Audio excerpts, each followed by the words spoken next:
Fun. Israelites are smitten. Yay! Well, when you're being This led is like the 4th time this week. Oh boy, I get to see him die again. Resurrect much, guys? All right, Samuel chapter 4. I'm going to start with prayer. Our Father in heaven, we thank thee very much that we're able to be together. We thank thee for thy scriptures and for the chance to read them and to share them with others. We thank thee for being with us and helping us to be able to make this next move and to move forward in our lives.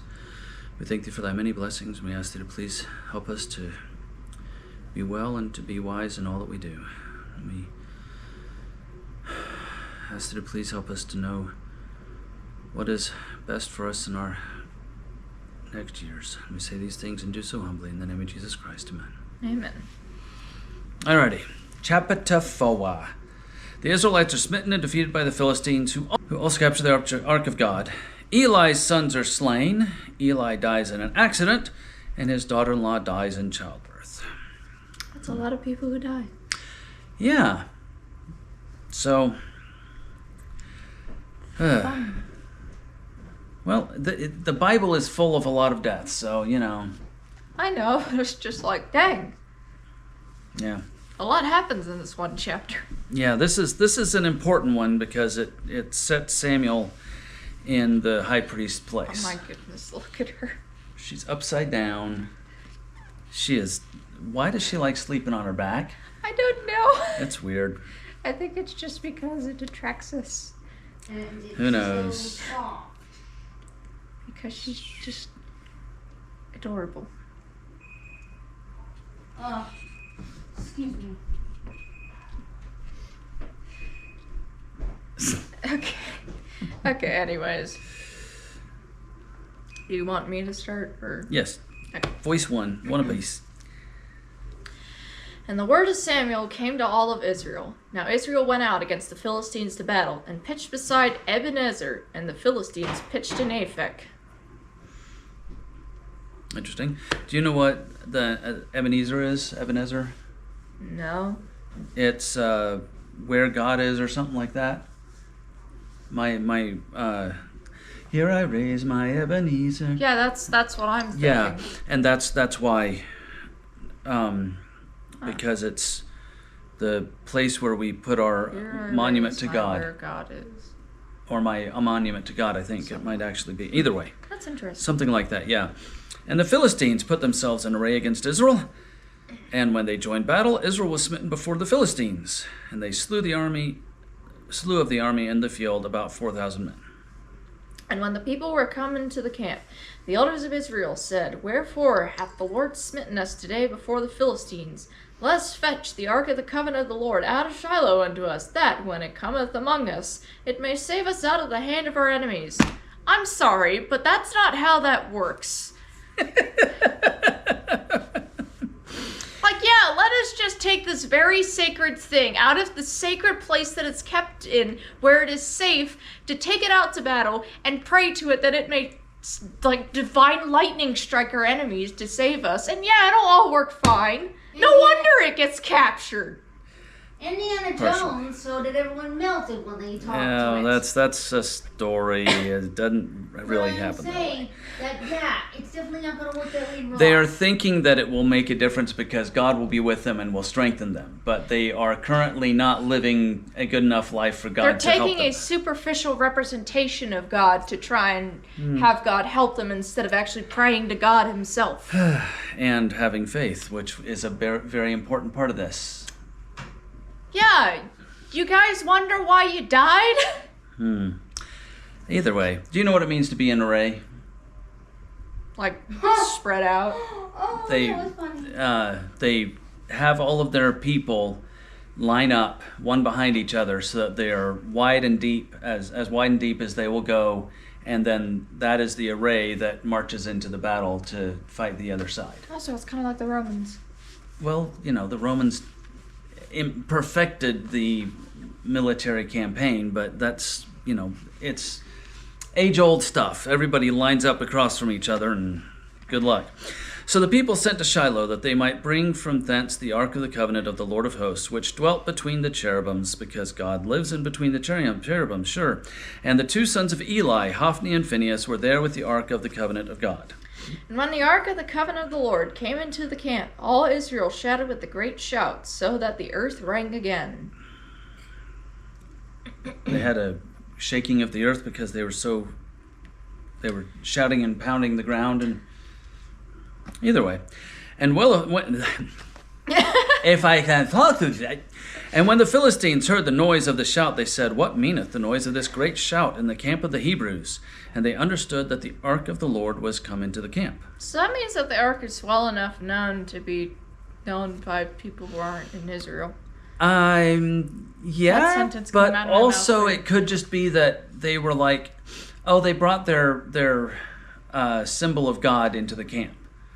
You know, it could be that they didn't really know what it was, but they knew that it was the symbol of God. Don't you see how being loud can cause a problem? No, that has nothing to do with being loud. They were cheering. They were happy that the Ark of the Covenant was there. So, all right.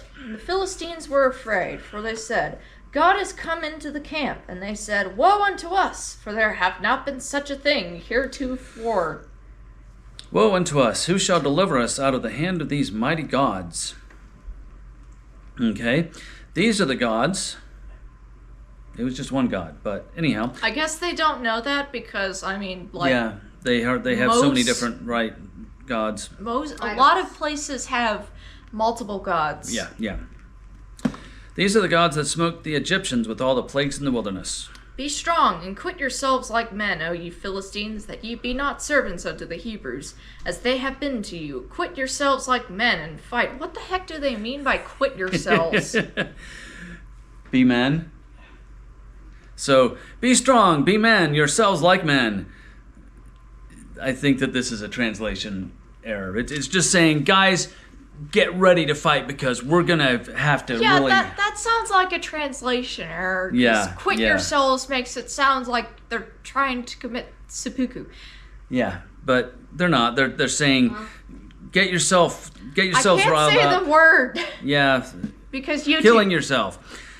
Yeah, either way, but yeah. So. We don't want to be servants to the Israelites, so get ready for battle and let's hype ourselves up. And the Philistines fought, and Israel was smitten, and they fled every man into his tent. And there was a very great slaughter, for there fell of Israel 30,000 footmen. That's a lot of people. That is a lot of people. Good grief, how many of the other side died? It was 4,000, I think it said. Yeah, 4,000 men in verse 2. But that was the previous battle. Yeah, so that's a lot of Israelites that just died. Yeah, and they probably had at least 10 to 20,000 of the other side die if they won. So yeah. And either that or the Philistines just kind of completely overran them. Who knows? We don't know. They didn't say. Also, it's my turn. Yes. And the ark of God was taken, and the two sons of Eli, Hophni and Phinehas, were slain. What the heck did you just do? She just jumped.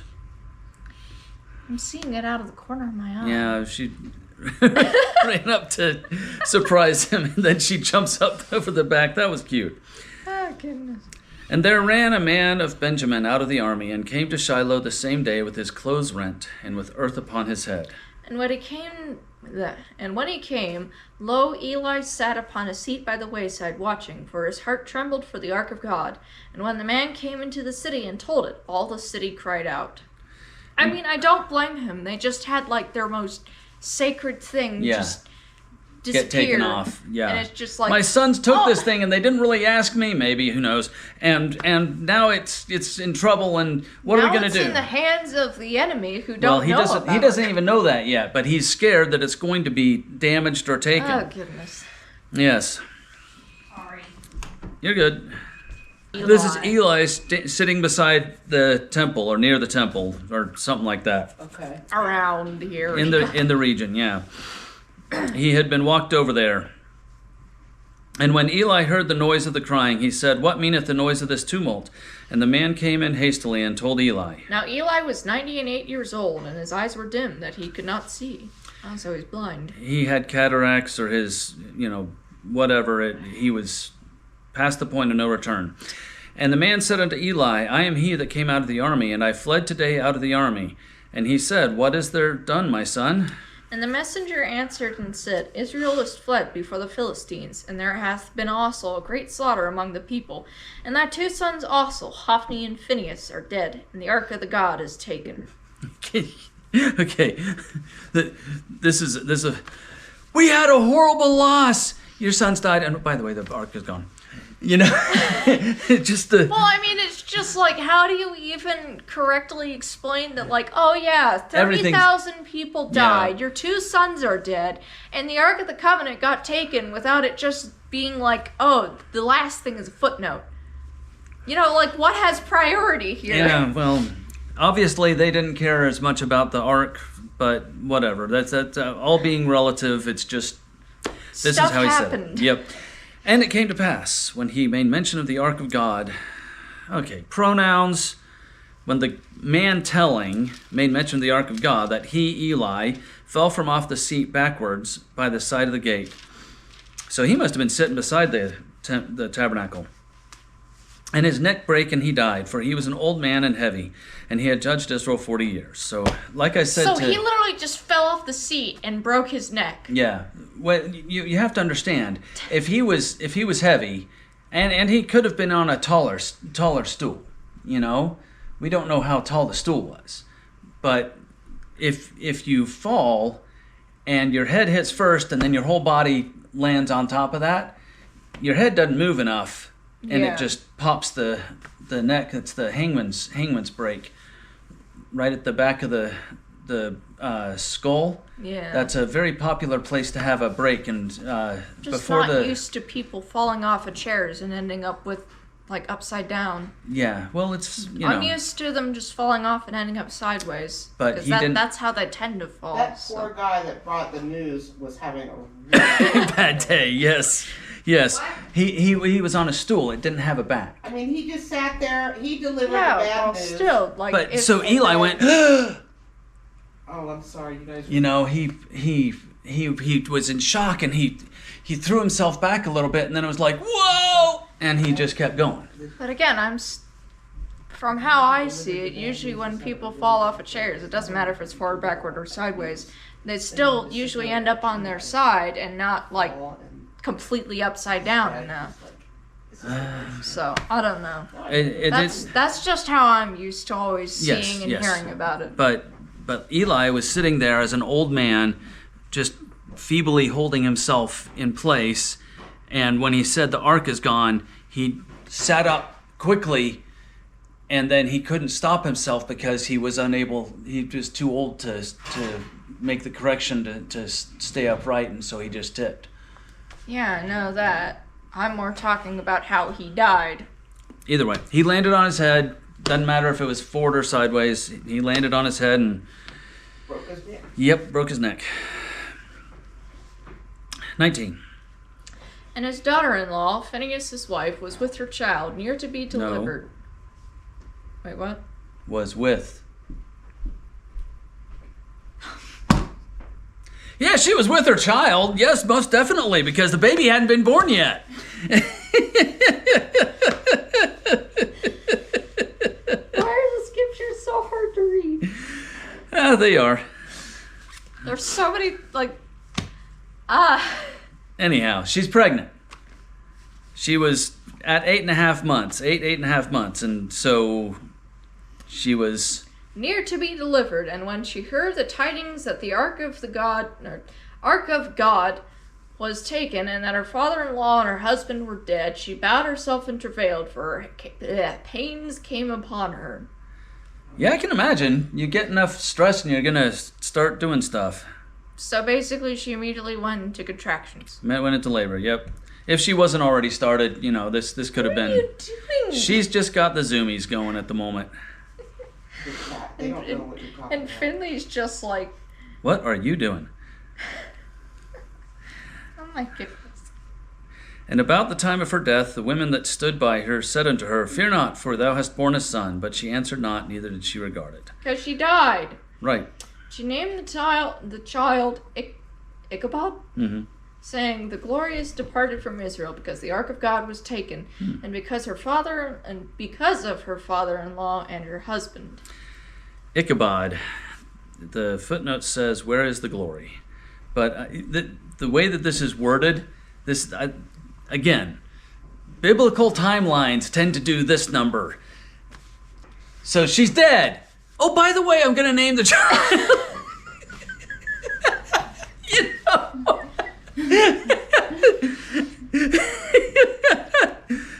It's worse than that. She's dead, Jim. And then she sits up and says, Name the child Ichabod, thunk. I mean, can we at least put this before it says she's dead?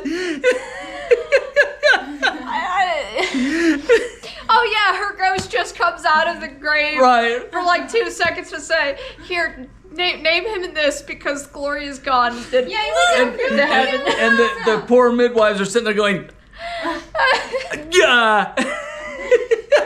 Yeah, you went to my funeral. Yeah, it was awesome.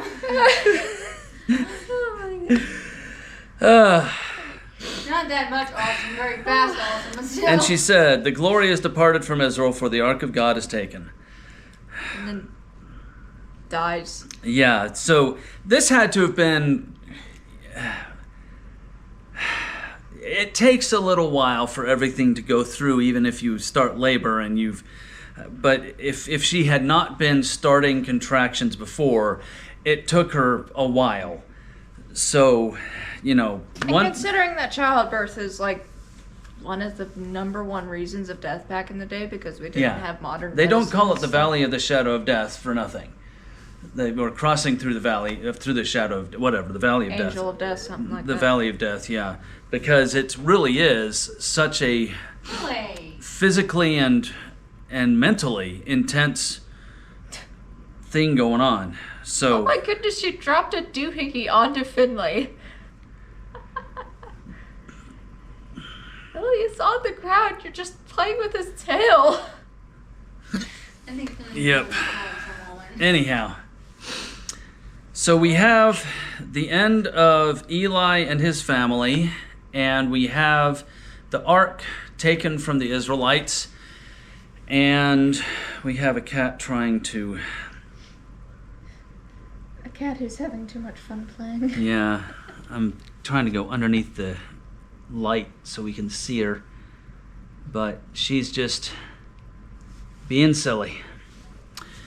Anyhow, so tomorrow we get to talk about what happens to the Philistines, or we get to start that process. I think we've got 3 chapters. No, it's just 2 chapters. 2 chapters of the Philistines going, what the heck? We got this ark, and everything's falling apart. So... Yeah, I wonder why. Yeah, because your God isn't real and ours is. And he's very pissed. Yes. He is very upset about this. So we get to go into all of that tomorrow. I never heard that story. Oh yeah, it's quite the story. Okay, it's just that So- I'd like to hear it. God lets people know that he is not happy about the ark being taken. So we're going to go into that tomorrow, and we will see you then. And we're watching the cat play. I'm being distracted by Yes. her just going... So we'll just let you watch a little bit of video of that as we leave. Bye-bye. But she's just being silly. It is. Hello, Lily.